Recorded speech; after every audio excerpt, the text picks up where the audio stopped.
Students, welcome to my YouTube channel. My name is Devendra Chauhan. आज का हमारा टॉपिक है प्रिपरेशन ऑफ द इमल्शंस। जो इमल्शंस होते हैं उसको किस तरीके से बनाया जाता है।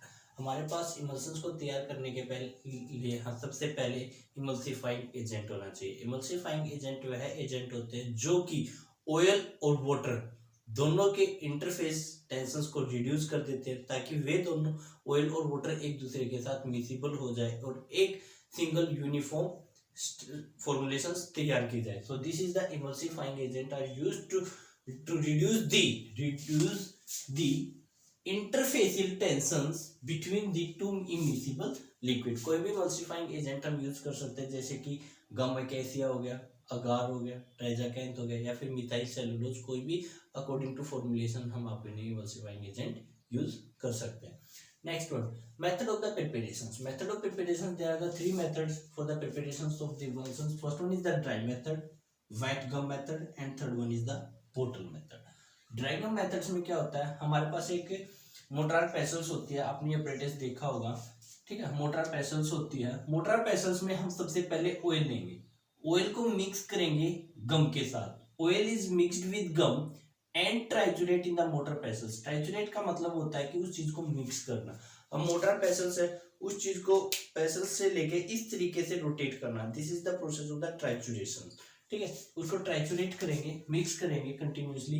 देन वाटर इज एडिड, बाद में हम क्या डाल देंगे, water is added till the clicking sound is produce, जब तक हम एक क्लिक साउंड प्रोड्यूस ना हो। Then again required water is added to form this final emulsions. जितना भी हमको रिक्वायर्ड क्वांटिटी में वाटर की नीड होती है उसको ऐड ऑन करेंगे और एक फाइनल इमल्सिफाइंग एजेंट तैयार हो जाएगा। इसके अंदर सबसे इंपॉर्टेंट होता है कि रेशो।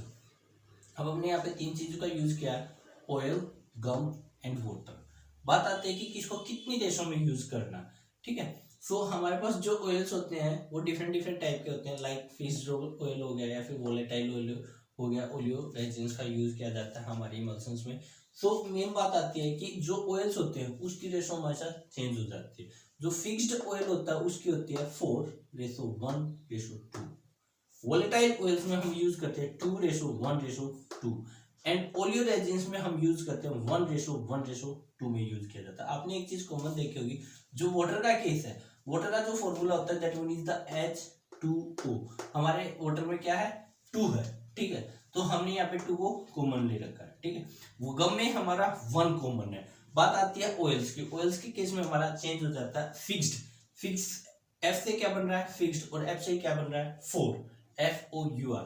तो हमारे लिए क्या है, 4U। इस तरीके से आप अपने इस चीज को याद कर सकते हो। देन वोलेटाइल, वोलेटाइल में 2 स्टैंड्स हैं जो कि V बनाते हैं, 2 यहाँ पे याद हो गया। ओलियो, ओलियो में एक OL, L का मतलब यहाँ पे आप देख सकते हो 1 की टाइप में है, ठीक है, 1 और 1। इस तरीके से आप इसकी रेशोज को याद कर सकते हो। कई बार यहाँ से एग्जिट एग्जाम में क्वेश्चन पूछ लिया जाता है कि रेशोज का पे क्वेश्चन वोलेटाइल में हम क्या यूज करते हैं या फिर फिक्स्ड ऑयल में हम कितना ऑयल यूज करते हैं। तो एक बार इसको अच्छे से चेक कर लेना, ठीक है। The next one is the wet gum method. Wet gum method में हमारे पास क्या होता है, water is mixed with the gum. Water को लेंगे और गम के साथ मिक्सड कर देंगे और उसको ट्रैचुरेट कर देंगे, ठीक है। Then oil is mixed added, then oil is added and triturate continuously till primary emulsion is obtained.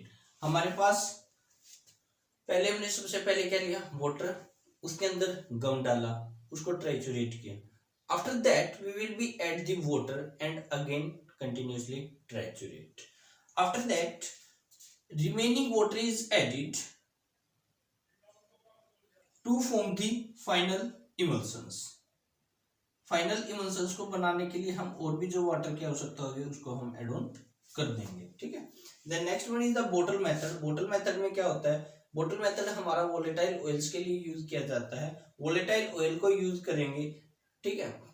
Volatile oil plus गम दोनों को लेंगे, एक बोतल में डालेंगे और उसको नॉर्मली शेक कर देंगे। After that we will be at the required quantity of the water, then again we will be continuously shake the emulsions, then we will be finally get the emulsions. तो इस तरीके से हमारे 3 method हैं, ठीक है। तो इससे हम किसी भी मेथड से अपना अकॉर्डिंग टू फॉर्मुलेशंस यूज कर सकते हैं। Now next one is the stability of the emulsions. Emulsions को स्टेबल करने में सबसे बड़ी प्रॉब्लम होती है कि उसके अंदर क्या क्या प्रॉब्लम्स आने के चांसेस होते हैं। इसके अंदर 4 प्रॉब्लम सबसे ज्यादा आने के चांसेस होते हैं। First one is the creaming, cracking, phase inversion and collisions. जो हमारा फर्स्ट वन है क्रीमिंग। क्रीमिंग क्या होता है? It is defined as the upward and downward movement of the dispersed phase to form a thick layer. जो dispersed phase होता है या तो वो अपवर्ड चला जाए या फिर डाउनवर्ड आ जाए और एक थिक लेयर सेपरेट बना ले, तो उसको हम बोलते हैं क्रैकिंग। ठीक है, अब यहाँ पे देखिएगा ऑयल इन वाटर के केस में, ऑयल इन वाटर के केस में क्या होता है? जो क्रीमिंग बनेगी, ठीक है, जो थिक लेयर बनेगी वो अपवर्ड केस में बनेगी। ठीक है, अपवर्ड केस में बनेगी। ऐसा क्योंकि जो ऑयल होता है उसकी लो डेंसिटी होती है, वो अपवर्ड मूवमेंट कर जाता है, जिसके कारण वो एक अपने अलग से लेयर बना लेता है। उसको हम क्या बोलते हैं? क्रीमिंग बोलते हैं। ठीक है, यदि डाउनवर्ड क्रीमिंग लेयर बनाता है, ठीक है, डाउनवर्ड बनाता है, तो उसको हम बोलेंगे water in oil type emulsions. इस तरीके से आप देख सकते हो, दोनों में एक लेयर अलग से बन जाते हैं, तो इसको हम बोलते हैं creaming. Second one is the cracking. It is defined as the separation of two phases due to change in the temperature and the present of the microorganism. किसी भी कारण से या तो हमारा टेम्परेचर चेंज हो जाए जहाँ पे हमने अपने फॉर्मुलेशन रखे, या फिर उसके अंदर किसी भी कारण से माइक्रो ऑर्गेनिज्म की ग्रोथ हो जाती है, तो जो दो फेजेस होते हैं वो बिल्कुल सेपरेट हो जाते हैं एक दूसरे से। ठीक है, उसको हम क्या बोलते हैं? क्रैकिंग। मतलब कि क्रैक हो गया, सेपरेट हो गए हमारे phases. Now third one is the phase inversion. Phase inversion means the conversion of the phases. मतलब कि हमारे पास दो फेज होते हैं, फेज इन्वर्जन नाम से ही क्लियर होगा, जो फेजेस है वो इन्वर्ट हो गए, अपोजिट हो गए। Phases oil in water emulsion into the water in type emulsion. जो ऑयल इन वाटर टाइप का इमल्सन था वो क्या बन गया हमारा? कन्वर्ट होके water in oil type emulsion हो गया। तो इस टाइप के इमल्सन को हम क्या बोलते हैं? Phase inversion. या फिर अपोजिट भी हो सकता है, water in oil type emulsion हमारा किस चीज में कन्वर्ट हो सकता है? Oil in water type emulsion में कन्वर्ट हो सकता है, तो उसको हम बोलते हैं फेज इन्वर्जन बोलते हैं। Then fourth one is the collisions. Collisions क्या होता है? It is defined as the two or more drop merged together to form a single large droplet. हमारे जो इमल्शंस होते हैं उसके अंदर दो मीडिया होते हैं, ठीक है, डिस्पर्स्ड फेज और डिस्पर्स्ड मीडियम। जो डिस्पर्स्ड फेज होते हैं वो एक ड्रॉपलेट की फॉर्म में प्रेजेंट होता है, छोटी छोटी ड्रॉपलेट्स होती हैं, वे सभी ड्रॉपलेट मर्ज होके और एक बड़ी ड्रॉपलेट्स बना लेते हैं, तो उसको हम बोलते हैं कोलिशंस। ठीक है, तो ये हमारे 4 थे, हमने स्टेबिलिटी ऑफ इमल्शंस में पढ़े हैं, creaming, cracking, phase inversion and collisions. Last one हमारा आता है ओवरकम्स द प्रॉब्लम। जो इसके अंदर जो प्रॉब्लम्स होती है, इमल्शंस के अंदर जो प्रॉब्लम्स होते हैं उसको कैसे कम किया जाता है। First one is the two maintain the proper temperature and storage. या दिस इज द इम्पोर्टेंट। हमने सबसे पहले अपने जो इमल्शंस होते हैं उसके टेम्परेचर को मेंटेन कर रखना पड़ेगा और उसकी स्टोरेज कंडीशंस को फॉलो करना पड़ेगा। क्लोज पैक द कंटेनर, ठीक है, कैप वगैरह को प्रॉपर क्लोज करना पड़ेगा ताकि उसके अंदर कोई भी माइक्रोबियल ग्रोथ ना हो सके।